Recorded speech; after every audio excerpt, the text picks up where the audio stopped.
Actually, matagal ko na itong pinaplano and yung reaction ko kanina, yun, kasama sa yun. So, in fairness naman sa atin na pull off natin.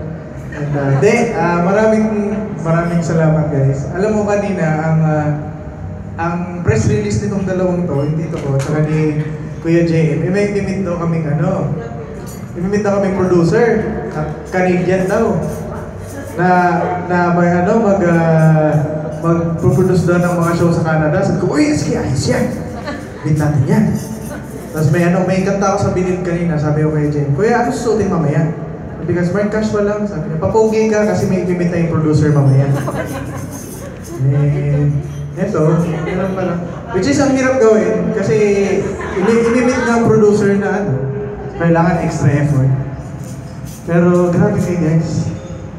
Hindi ko in-expect to. Sobrang, I had no idea. Iniisip ko, anong gagawin ko sa birthday ko? Tsaka ako kasi na tao, hindi ako ma-celebrate ng birthday. Alam ni Jem yan. Oo, hindi ako nag-celebrate ng birthday. Nanonood lang ako ng sine mag-isa. Oo. Shit, naiyak ako. Maraming salamat. At hindi, wala. Mataas IQ ko. Ayun lang, thank you so much sa pagbuo nitong surprise na to. At napaka-memorable ang aking 25th birthday. Kaya na rin ako, quarter century na ako. Okay lang, kasi iba pala ang okay lang ito manda. Basta ganito ang klaseng celebration. Kaya maraming salamat at mahal na mahal ko kayo. Thank you so much. Thank you.